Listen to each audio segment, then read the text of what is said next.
Muito prazer, meus amigos, tudo bem com vocês? Meu nome é Bernardo Sanches e esse aqui é o Vai Pelos Fundos, e a ideia desse canal é trazer conteúdo aprofundado de fundos imobiliários.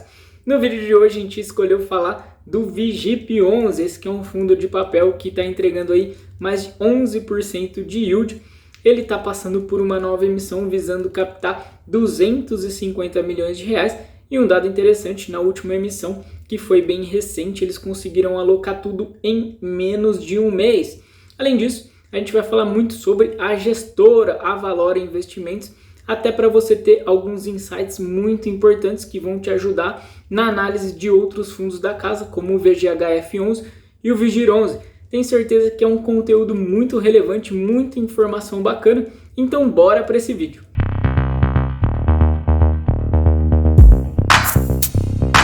Começando o nosso vídeo sobre o VIGIP11, o Valora CRI Índice de Preços Fundo de Investimento Imobiliário. Ele que é administrado pela BTG Pactual DTVM, como a gente costuma falar, a maior administradora de fundos imobiliários, 35 bilhões de reais sob administração. Gestão é feita pela Valora Investimentos.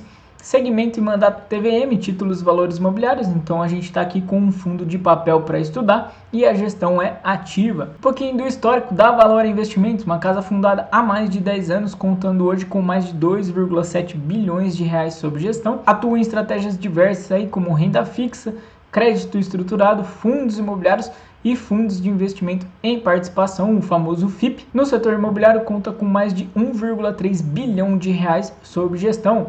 Além do VIGIP11, a casa tem outros dois fundos imobiliários, VIGIR11, um fundo mais voltado para CDI, e o VGHF11, um fundo que tem a dinâmica de ser um hedge fund, né? Ele tem ali FDIC, FIP, debenture e ação imobiliária, mas isso é papo para outro vídeo. Dados do VIGIP11, IPO dele em março de 2020 a R$100, pico de cotação R$ 116,27 em 24 de fevereiro de 2021, e o vale de cotação R$ 63,00 em 23 de março de 2020. Então a gente vê que foi um fundo lançado lá no pico da crise, no pico da pandemia, né? E logo após o lançamento dele, ele já teve o vale de cotação. O fundo já realizou 4 emissões e olha que dado bacana da última emissão aí, que foi num total de 186,5 milhões de reais.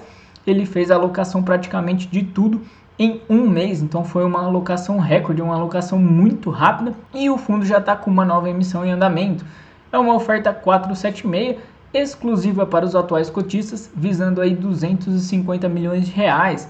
O exercício do direito de preferência foi até dia 24 de junho de 2021, na proporção de 0,48, então um crescimento de 48% do fundo. O valor foi de R$ 95,66 por cota e os custos da emissão foram de R$ 3,30. Fiz aí o cálculozinho, deu 3,45%. Emissão um pouquinho mais custosa, né? A gente vê que entre 2% e 3% é mais ou menos comum.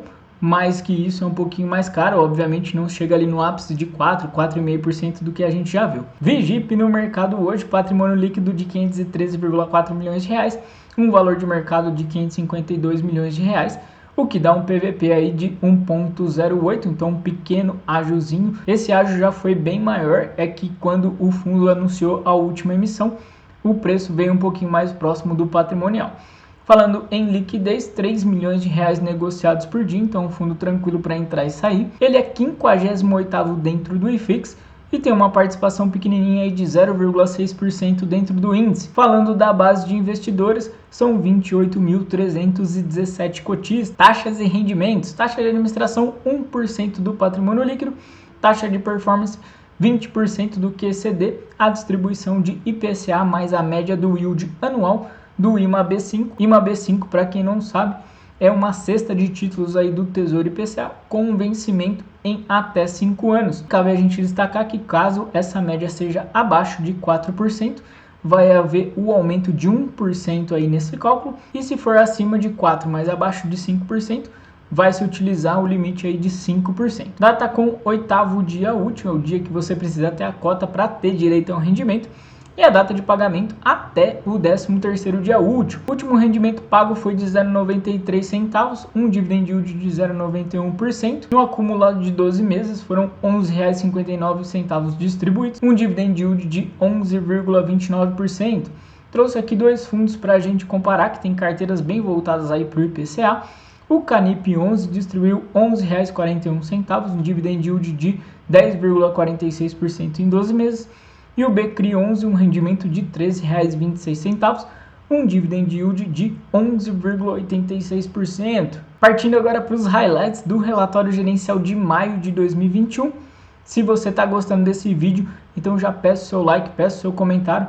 Isso é muito gratificante, ajuda muito no crescimento do nosso canal. Iniciando sempre com o comentário da gestão, o fundo informa para a gente que terminou aí com 94% do patrimônio líquido alocado em CRI, distribuído em 30 diferentes operações, num total de 484,3 milhões de reais. Informa também que durante o mês de maio foram 157 milhões alocados em CRIs, distribuídos em 9 operações, sendo uma já existente. Então, como a gente já falou, foi realmente uma alocação extremamente rápida nesse montante todo. E por fim, desde o início do fundo, a distribuição de rendimentos acumulada é de R$ 13,67 por cota, um equivalente a IPCA mais 6,84% frente à cota patrimonial. E é interessante o fundo mostrar para a gente aqui como é que é o cálculo, né? É frente ao IPCA com 2 meses de defasagem, isso porque os CRIs também pagam aí M-2, então é interessante você perceber isso. Sempre que vem uma inflação mais alta, tenha em mente que provavelmente ela vai ser convertida ali em rendimentos dali 2 meses. Partindo agora para a mini DRE, a gente vê uma tabela bem tranquila. No mês de maio teve um tanto de juros bem mais alto que nos meses anteriores, de 4 milhões de reais. Correção monetária impactou em 1,7 milhões de reais na receita. E é interessante, eu trouxe aqui essa marcação de negociação de CRI. Então esse é um fundo que também é ativo no book de FII, fazendo vendas, né? E a gente percebe que ele vende inclusive aqui com prejuízo. Já tem algumas lives, a gestão já falou isso, eles fazem sim essa alienação com prejuízo para alocar melhor em outra operação. Olhando agora a composição do patrimônio líquido. O primeiro gráfico que aparece para a gente é de alocação por LTV. Para quem não lembra, LTV significa Loan to Value, é o total ali da dívida dividido pelo valor das garantias.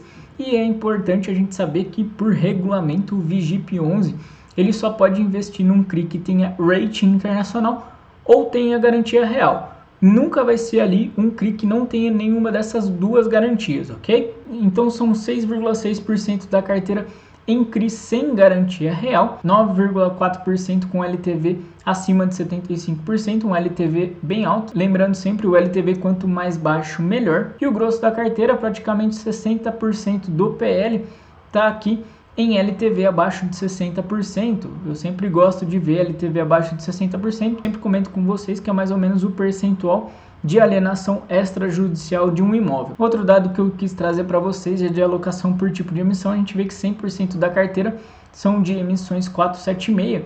E o que isso significa? A própria gestão mostra para a gente. Foco de investimento em operações exclusivas, em sua maioria estruturadas pela gestora, o que permite uma participação ativa em todo o processo, desde estruturação e precificação até o acompanhamento do CRI. Isso é um dado muito interessante, várias gestoras gostam de frisar esse ponto. A originação ela é muito importante. Primeiro, você consegue um preço melhor, você não tem nenhum intermediário entre o fundo e a originação. Segundo, o fundo conhece muito bem a operação, então ele faz a estruturação do modo que ele gosta, conhecendo todos os detalhes, todos os participantes. E terceiro, fazendo a originação, ele tem a participação relevante dentro desse CRI, e aí, havendo algum problema no transcurso dessa operação, eles podem ditar os rumos do CRI. Por fim, olhando a alocação por segmento, 56% em residencial, 10,1% em build to suit, shopping aqui com 27,7% e 6,2% voltado aí ao segmento de escritórios. Um gráfico muito legal do relatório gerencial é esse aqui, para a gente comparar a taxa média ponderada da carteira, a duration e também a exigência ou não de rating internacional. A gente vê que o grosso da carteira tem IPCA mais 7,5%, uma duration de 4,8 anos. Tem aí uma operação de IGPM mais 8%, uma duration de 4,1 anos. E a gente percebe aqui que essa é uma operação com rating internacional. Por outro lado, tem 2,8% da carteira, CDI mais 3,6%, sem rating internacional. E olhando aí o grosso da carteira, que é em IPCA, 31% em IPCA mais 5,8%, com duration de 5,6 anos. Essas operações possuem rating internacional e 64,1% sem rating internacional, numa taxa média ponderada aí de IPCA mais 8,4% e duration de 4,4 anos. A gente poderia encerrar a avaliação desse gráfico aqui, mas você, nosso espectador, gosta de coisas avançadas, então olha que dado bacana para a gente perceber. As operações com rating têm um spread menor de IPCA mais 5,8%, já sem rating IPCA mais 8,4%, ou seja, a exigência de rating internacional encarece a operação, então o spread acaba sendo aí comido, né? A rentabilidade acaba sendo comida. Além disso, essas operações com rating internacional costumam ser com grandes empresas, multinacionais, empresas listadas em bolsa, e eles costumam exigir aí uma dívida um pouquinho mais longa. A gente vê a duration dessas operações com 5,6 anos, já a sem rating de 4,4 anos. Lembrando sempre, a duration ela representa também um grau de risco do investimento. Olhando agora a carteira de CRIs, como já falado, são 30 operações, não trouxe todas aqui. Sempre que a gente olha uma carteira de CRI, é importante bater o olho e pensar algumas coisas. Algo que eu gosto sempre de ver é a diversificação em vários emissores, várias securitizadoras. A gente vê aqui que o VGIP11 tem esse trânsito bom com várias securitizadoras. Outro dado legal, sempre que olhar o código do CRI, esses dois primeiros números aqui indicam o ano que a operação foi originada. Então a gente vê aqui que no VGIP, todas as operações aqui listadas entre 19, 20 e 21, então são operações novas. Sempre gosto de olhar também as participações relevantes dentro do patrimônio líquido, e olha que legal, a maior participação aí de um CRI é de 5,56% do PL, então é uma participação bem pequena. Isso não gera uma dependência e um risco muito grande frente a uma única operação. E por fim, eu destaquei aqui uma operação com uma duration de 10,5 anos, é um CRI da Vila XP, por sinal a gente vai falar um pouquinho mais dele. O natural aí a gente vê duration de 4, 5 anos, 6 anos, aqui tem essa duration um pouco mais acima, né? Tanto que o vencimento do CRI é para 2036, então acaba chamando a atenção. Realçando algumas operações, o primeiro CRI que eu quis levantar para vocês é o CRI Vila XP. É um CRI corporativo, então ele depende aí basicamente do balanço da XP Investimentos, e ele conta aí com garantia real, que dá um LTV de 83%, um LTV bastante alto, e essa operação representa 5,8% do PL. Para quem não sabe, esse CRI é relativo ali à construção da Vila XP lá na cidade de São Roque. Outro CRI que eu quis destacar é o CRI Fashion Mall, é um CRI pulverizado, então ele depende aí de uma base pulverizada de devedores. Ele representa 6,43% do PL e tem um LTV baixo aí de 45%. É uma operação junto à Gafisa e possui aqui alienação fiduciária do imóvel, então tem uma garantia real, e cessão fiduciária dos recebíveis de vendas de unidades. Então o CRI depende da venda dessas unidades para ele ser quitado. E por fim, o CRI Tecnisa, ele é um CRI Venture. E o que isso significa? É um CRI que não tem garantia real, como a gente já comentou. Alguns CRIs não tem garantia real, mas fatalmente vão ter que ter rating. A gente vê aqui de BRAA- pela S&P, ele representa 6,19% do PL e está lastreado aqui em debêntures emitidas pela Tecnisa. Resumindo então o VGIP11, eu gosto muito do gestor, o Alessandro Vedros. Ele está sempre presente em lives, em entrevistas, ele tem muita experiência em securitização, trabalhou nos Estados Unidos, trabalhou no México, no Chile. É bacana a gente olhar o currículo dele. É um fundo diversificado, tem 30 operações e está em expansão, está adquirindo aí mais 250 milhões de reais na nova emissão. Um dado bacana é que eles fazem alocações muito rápidas, como a gente viu da última emissão aí, conseguiram alocar praticamente 180 milhões em um mês. Outro ponto que eu gosto de frisar é que a gestão tem um compromisso de não fazer emissão abaixo do VP. A gente sabe que a emissão abaixo do VP, especialmente no fundo de CRI, é extremamente impactante para o cotista, não é boa para o investidor. Então tem esse compromisso aí em diversas lives, diversas entrevistas, o gestor já falou isso, inclusive ele já disse que tinha a pretensão de colocar isso em regulamento. E como a gente sempre enaltece a questão de gestão, de conhecer a cabeça, a mentalidade do gestor, eu trouxe aqui mais algumas características para você ter em mente aí sobre a Valora. Eles não entram em financiamento de obra nos FIIs de CRI, isso porque o Alessandro Vedros, ele entende que o CRI não é o melhor instrumento para financiar a obra, então eles entram sempre na fase de vendas. e eles não gostam de loteamento. A gente vê outros fundos aí que são focados em loteamento, no caso deles, eles gostam de incorporação residencial, mas não loteamento. Também não gostam de operações muito longas, eles entendem que uma operação de mais de 10 anos costuma trazer muito risco. Obviamente tem exceções, como é o caso daquele CRI Vila XP, que é uma empresa extremamente forte. Outro dado legal é que eles não trazem um LTV médio da carteira, diferentemente aí de muitos outros fundos imobiliários de papel. O Vedros sempre critica esse dado, pois ele entende que o LTV médio só faz sentido se uma operação for co-obrigada à outra. Então, se de repente um CRI desse default, o outro CRI cobriria ali essa inadimplência. Não é o caso, né, das operações, então ele entende que o LTV médio não faz sentido. Mais um ponto relevante é que o Vigip e a Valora aceitam CRI sem garantia real, mas como a gente já falou para vocês, desde que a operação ou a empresa tenha rating internacional a menos. E por fim, aquela questão de foco em originação própria. Isso porque traz mais spread, traz o domínio da operação. Falando um pouquinho de rentabilidade, a gestão ela diz que acabou aproveitando alguns cenários de abertura de spread de crédito lá em 2020, mas que a ideia do Vigip 11 é rodar em torno de IPCA mais 6% ou IPCA mais 6,5% de yield, algo em torno aí de IPCA mais 7,5% ou IPCA mais 8% da carteira.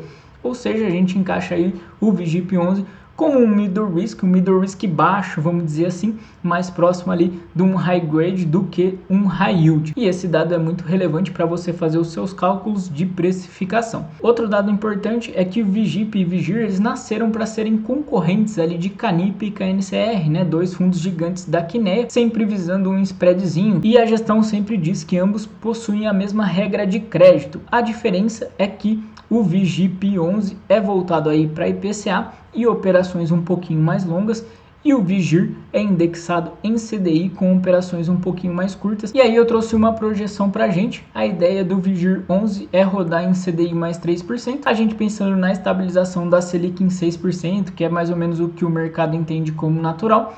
Ele entregaria aí 9% de yield, hoje ele está entregando até um pouquinho mais, algo em torno de CDI mais 3,8%, mas como o CDI está muito baixo, então ele está bem longe desses 9%. E o Vigip 11, a ideia é rodar em IPCA mais 6%, e aí a gente pensando também na estabilização do IPCA entre 3,5%, 4%, 4,5%, ele entregaria aí mais ou menos 10%, mas hoje com essa escalada do IPCA batendo índices um pouco maiores que esses, ele está entregando acima dos 10%, então é importante você ter isso em mente. Se você está entrando no Vigip 11, a queda da inflação vai trazer o rendimento um pouco mais para baixo. Se você está entrando no Vigir 11, a perspectiva de aumento do CDI vai trazer futuramente o rendimento um pouquinho mais para cima. Pessoal, o que eu tinha para falar de Vigip era isso. Espero que vocês tenham gostado. Um grande abraço e até a próxima, se Deus quiser.